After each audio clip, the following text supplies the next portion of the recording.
friends, lovers of freedom across the world. I welcome you to this amazing program. Wherever you are joining me from, I appreciate you and I thank you for being part of this program.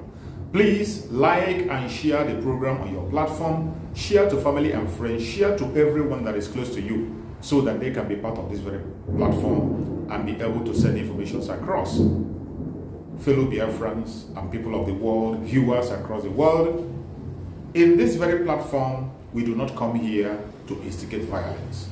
We do not come here to preach hate. We don't come here for saga or to attack any individual. What we do in this platform is to send information across to the world on the true situation of things in Biafra land and in the contraption called Nigeria. There are so many things that are not being taken note of. There are so many things that are happening that are being told in a different form. In this platform, we bring those information to your doorstep and tell you exactly how things are. There are certain videos that you might not be able to come across on the media. Some videos that are hidden from the eyes of the people, we bring them out and share it through the social media so that the world will be aware of what is going on in the contraption called Nigeria. I welcome every one of you, and I'm going to share a very important information as we speak. I want you to watch this video from the beginning to end. You will understand what we are talking about. So many things that you can't see online. You are going to see it here. So listen to this very video from the beginning to end. I bet you're going to enjoy it. Let us watch it together and see. Yeah. Does it make sense that we're having queues at the filling station? What exactly could be the cause? Thank you very much, Sam. This is the result of the past wrongs we have been accumulating. 7 years ago, Sam, if you remember very well, that I wrote a memo, an open memo, when the then Minister of Petroleum, Mr. Kachuku, said that he was going to resign. 2017, I wrote a memo, open memo. If you Google it, he said he was going to resign in 2019 if Nigeria still continued to import petroleum products, because he was so sure that the refineries will be fixed. The government-owned refinery will be fixed. But here we are. We have been following queues far back, 30 years now. For the last 30 years, we have been having queue, which means something is fundamentally wrong. And what is wrong is that we lack internal capacity to manage anything we have.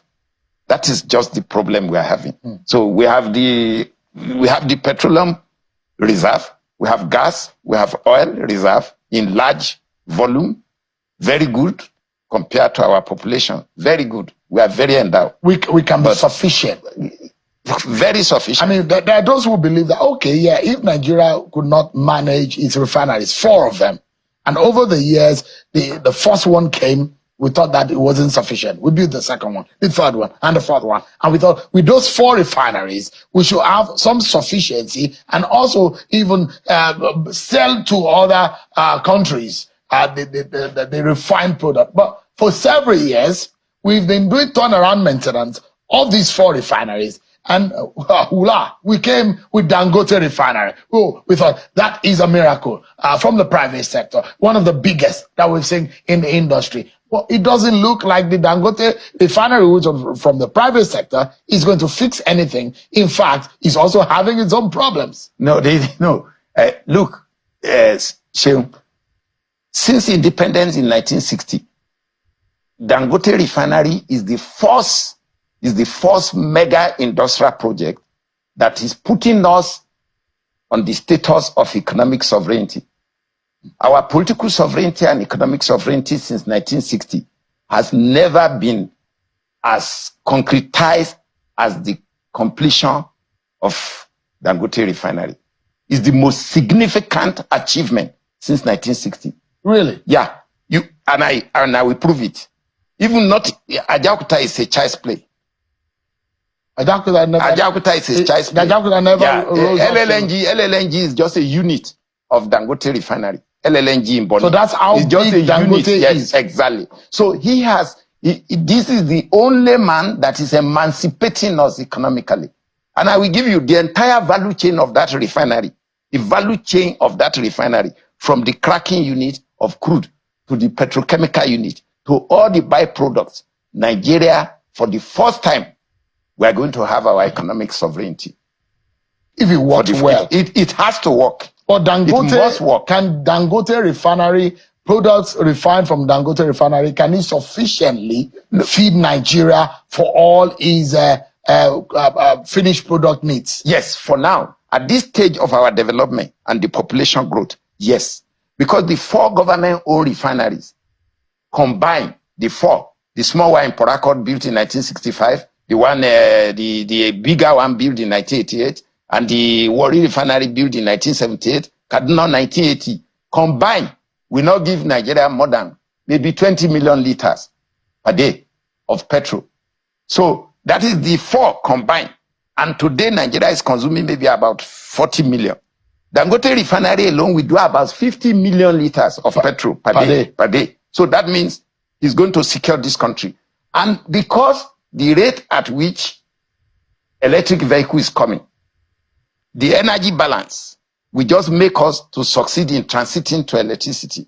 What we get from Dangote refinery in the next 5 to 10 years will help us to transit to electricity. But if this is the case, I mean, you are the expert here, and there are a whole lot of arguments about the Dangote refinery, the status, what the quota in which it will get. I'm understanding that about 350 or 450 barrel is what can be given by the NNPCL to Dangote. Is that right? Yeah. So you see, whatever volume or quantity they want to give, look, NNPC that is supposed to give it, are you sure they even have the capacity to give? NNPC does not produce petroleum crude oil. NNPC just manages documents for us. It's a clerical entity. That whole place is just a bureaucratic clerical entity. They don't produce. They have 60% in some of these assets. They have 55% in some of these assets. But they produce nothing. Show me one rig they have. They don't, even the GMD himself, how many times have he been to the rigs? He's a politician now. He just go about following politicians. It's not a technocrat anymore. So they cannot give. You don't think they cannot give Illegality is doing a good job? Which good job is he doing? No, but because we pretend in this country we don't say the truth. Which good job is the man has gotten a second? His team has failed the country. How do you mean? His team has failed the country. That would be unfair if you cannot substantiate what you mean by that. What can I not substantiate? For the last 10 years, have you hit 2 million barrels per day with your reserve? Is it Militari's fault? Is it Militari's fault? It's the system. If you are the head, you resign. If it is not working, you resign. In a civilized society with this level of outcry, the voice of man is the voice of God. You will resign. You will resign. In fact, he is embarrassing the president. He cannot give 300,000 or 400,000 to Dangote. Where will he get it?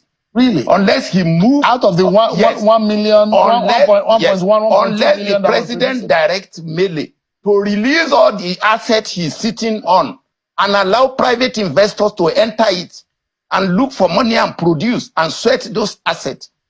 This guy is sitting on empire. Is military the problem of For me, bad leadership is a problem for the country and for NNPC. But his principal, the man that appointed NNPC him, don't think that military does a bad job. Because he's being fed with lies. People who hold public offices lie to be there.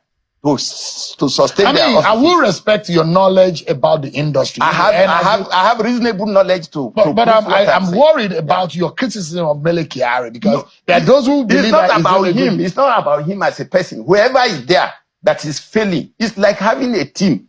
If you have a team to face Arsenal or Man U, and the team is not winning in 10 years, won't you change the team? Will you retain them if you are the manager? The president, our president is being misled. Is being fed with rumors. President Tinubu should wear his crystal glasses, and look properly. But the president is the Minister of Petroleum Resources. Is it not the information they give him he works on? I'm telling you, look, there are assets that this guy is sitting on that can bring out crude. What kind of assets? I mean, acreages that will bring out, if you open them up and free the environment, you bring resources out now that will feed Dangote refinery. This country can produce 3 million barrels per day. So we are producing less than half of How can capacity. We be doing 1.3, 1.4? Even if you add the condensate, 1.6, as the president said. How do we even produce 2.5, not talk of 3 million a year? We can get to 2.5 if you free the system. You know the adage that says, somebody, I think it was Malam Nasir El-Rufai or the Emir of Kano, Sanusi, says that if you don't kill an NNPC will kill Nigeria. 60% of the macroeconomic problem of Nigeria is NNPC. I say it. How do you then deal with that? We wanted to privatize this when I was in BP. The same monster you built today, they were the one against it. You see, the commanding height, the commanding era the commanding era that's supposed to have given way, relaunched itself back between 2007 when Obasanjo left office and now. The commanding height is the one fighting Dangote now. And who are these commanding heights? The commanding height is the system that believes that the state enterprise must be controlled by government. What do they get from because that? They are rentiers. It's rentier. What do they get? It's rentier. Okay, if the 4 refinery combined will not do more than 20 million liters, and one single person who was to buy Porako refinery and Kaduna and his group that time were to upgrade the 2 refinery, it was those refineries were taken away from them in 2007. And then the man said, look, by the grace of God, inshallah, I will build my own refinery in this country. So a private man decided to sacrifice everything in his life to build a refinery like this. That now the capacity is more than the combined that of government. And the same NNPC now, the monster we build. You and me, all of us build the monster called NNPC. Because we are hailing them. We give them National Merit Award after destroying our assets. But what about those who believe that Dangote is much of a monopolist and in a capitalist environment? No, it is not competitive to have a monopolist. So it's a very wrong narrative. Please go and check the real meaning in economics of monopoly, duopoly, oligopoly. Go and check it very well. There are 4 government-owned refineries, and you build one as an individual. So how have you become a monopoly? Dangote refinery, we have litany of private refineries. Exactly. So how has he become a monopolist? But I mean, because he scale up. Look, so let me give you small history. When Lafarge was running Ewekoro and Shagamu, they were the 2 cement factories in Nigeria. Then followed by Ashaka Cement, then followed by Benue Cement, then Northern Cement in Sokoto. All these were government shareholders. Government had share, Odua has share in Lafarge. Okay, Dangote came in and said, why should Nigeria be importing cement? Dangote built his cement factory in Obajana. And then he acquired Benue Cement.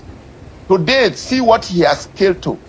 Before, saying we had 4 major banks in Nigeria. All government had share. We privatized the shares. Today, how many banks are in Nigeria? Because we issue licenses. So why should government sit on the asset of the country and we are in poverty? Look, we have land, but you don't grow rice. We are importing rice. I don't know how we have we have oil. We have gas. Our conversation was supposed to be the fuel queues and how we got out. I mean, for some reason, emotional reason, we got into Dangote refinery matter, which was not supposed to be our focus. But anyway, now that we are in it, why the controversy so much about Dangote refinery? If it's going to change the scheme of things for us in the oil and gas sector, who are these people? We need to start naming to shame people. Who are these people that are fighting Dangote? As long as the monster is still the one importing petroleum products and allocating it. Thank you so much for watching the program. I appreciate you for your patience to watch from beginning to end. I hope you have learned a lot from this very program that I just played, this video. Please like and share the video. Share to all platforms. After sharing the video, now you can go to the comment section and put down your comments. Whatever suggestions, contributions you have to make, what do you think about the video I just played? Go to the comment section and put your comment. I will go to the comment section and I bet you I am learning a lot from there, and you can equally learn from there. Let us share our experience on that comment section. Thank you so much and stay blessed.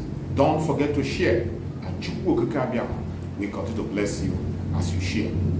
Biafra government, peace, progress, unity, and equity. We move.